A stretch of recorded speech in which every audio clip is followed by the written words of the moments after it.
झालं सर्वांचं जेवण वगैरे. माझं पण झालं बघा.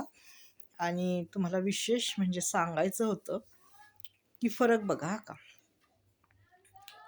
अं, माझ्या ओळखीतलेच आहेत लोक, म्हणजे पाण्यातले आहेत आणि माझा त्यांचा संबंध असा काही नाही, फक्त असं ओळख आहे. तर एक महिला आहे, दोघी बायका आहेत, म्हणजे स्त्रिया आहेत आणि त्यांचे दोघींचे नवरे आहेत बरं का. तर पहिली स्त्री आहे ना, म्हणजे पहिली जी बाई आहे ना, ती नेहमी आपल्या नवऱ्याला म्हणते, नवरा माझा पैसेच देत नाही, नवरा माझा पैसेच देत नाही बरं का. आणि त्यामुळं ती सतत नवऱ्याशी भांडण करत असते. आणि ती तिचं नाही सांगत की ती नवऱ्यासाठी काय करते. नवऱ्याचा कधी डब्बा केलाय, नवऱ्याचे कधी कपडे धुतलेत, नवरा काय खातो, नवरा काय पितो, कुठे राहतो, काय करतो, ह्याचं तिला काही घेणं देणं काही नाही. फक्त तिने नवऱ्याच्या कागाळ्या, की नवरा असाच आहे, नवरा पैसेच देत नाही, काही नाही. आणि ती स्वतः कमवते बरं का, असं नाही की ती कमवत नाही, ती स्वतः करून मस्त मजेत खाते पिते, पण तिला कधी नवऱ्याची आठवण येत नाही की माझ्या नवऱ्याने खाल्ले का नवऱ्याने काय केले. आणि नवऱ्याकडे पैसे मागते. कोणत्या हक्काने पैसे मागते. नवरा बायकोंचं नातं असं असतं की नवऱ्याची पण तू तितकीच काळजी कर ना बाई, आणि मग हक्काने पैसे माग. आता दुसरी बाई आहे, ती नवऱ्याचे पैसे वाचवण्याचा प्रयत्न करते. नवऱ्याला इथं ठेवू का तिथं ठेवू. आणि एकीचं आहे अरेंज मॅरेज, एकीचं आहे लव्ह मॅरेज.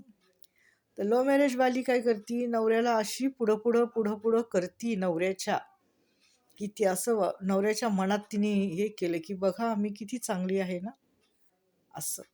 आणि नवऱ्याचा कुठून पैसा वाचू, नवऱ्याला कसं मी खुश ठेवू, नवरा मला कसं चांगलं बोलल, ह्या गोष्टी ती करत राहते माहिती का. आणि मी पाहत राहते, मला सर्व कळतं. फक्त दाखवायला की नवऱ्याने नाही का मला खूप म्हणायला पाहिजे. शेवटी लव्ह मॅरेज आहे, नाहीतर लोक नावं ठेवतील की काय लव्ह मॅरेज केलं असं नाही का. ठेवतातच लोक नावं, काही चुकलं तर लगेच नावं ठेवतात. लव्ह मॅरेज करून तू फसला बाबा असं म्हणतात. तर असं आहे बघा, म्हणजे फरक बघा किती आहे. अगं तू काही करत नाहीस, नवऱ्याचं कुठल्या हक्काने पैसे मागते. नुसता पैसाच पाहिजे तुला. आणि दुसरीचं ती वरवर दाखवते की मी तुझा किती पैसा वाचवते, माझं किती संसारिक मन आहे. पण दुसऱ्या मार्गाने ती पैसा खर्च करते, म्हणजे तिचे शान शौक रंग रूप काय त्याच्यावर खर्च, कपडे लत्ते ह्याच्यावर खर्च.